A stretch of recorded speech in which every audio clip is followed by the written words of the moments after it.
Welcome to the new Camtasia Studio.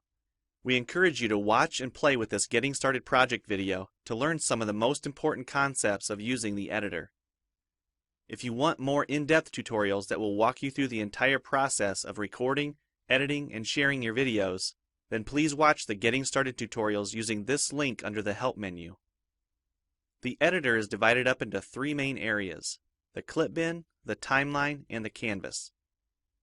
The canvas is where you see your video during playback and can move, resize, and reposition all media however you want.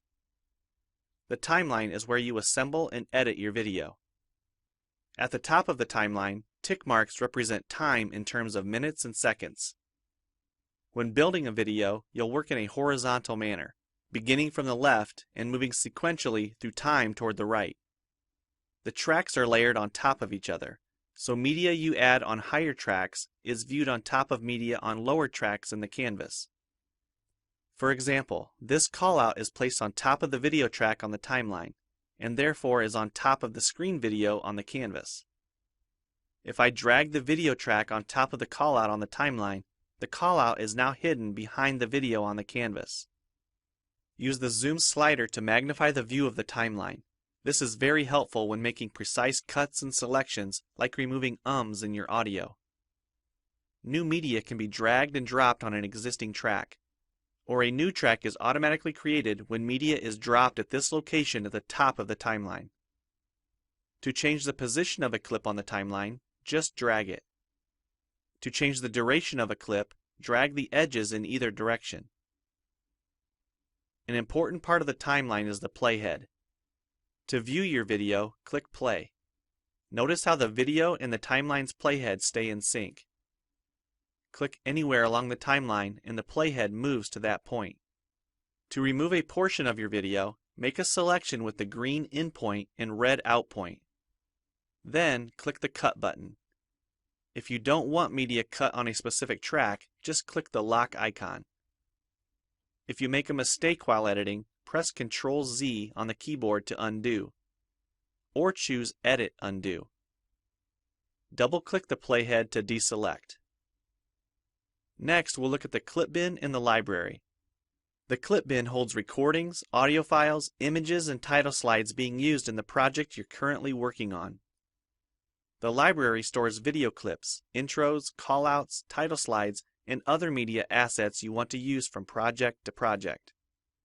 It is pre-populated with professional content you can use in your videos. You can download more media from our website by clicking this link. You'll find a lot more music, callouts, and animated titles to use in your projects, and it's all free. Once you find something you like this callout for example, just drag it to a track on the timeline and resize and reposition it as needed. Double-click the callout on the canvas to open the Callouts tab and edit the text, or change any of the text properties like color or size. You can find a number of other callouts to use in your projects by expanding the Shapes menu. You've probably noticed the video zooming in and out at times, for example here when it's zooming into the timeline. To learn more about adding and customizing zoom and pan animations to your video, check out the other Getting Started tutorials on our website.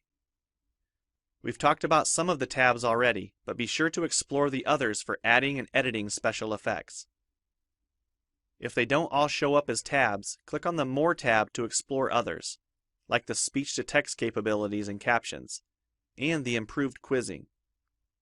Also, transitions can now be dragged directly to the timeline and added on top of clips. So we've shown a few ways you can navigate and edit your video. But how do you get content into your video? To make a new screen recording, click the Record the Screen button. If you already have an audio or video recording you'd like to use, click the Import Media button. When you're done with your video project, you'll need to click the Produce and Share button to create a shareable video. Expand this menu to see a variety of presets. We have a new video player that plays back your MP4 video and includes other interactive features like table of contents, closed captions, quizzes, and even hotspots. These features are available when hosting your video on TechSmithScreencast.com or the video and player on your own web server. This player provides playback on multiple devices with just one video, whether it's a phone, tablet, laptop, or desktop computer. Well, it's time for you to try Camtasia Studio for yourself using the content on the timeline, or better yet, create your own. We have lots of free tutorials on our website, and I recommend you begin with the Getting Started series. Also, the help file inside Camtasia Studio tells you how to use each of the Camtasia Studio features and applications. One last thing, if you ever want to open this Getting Started project again to view or practice with, use this link here.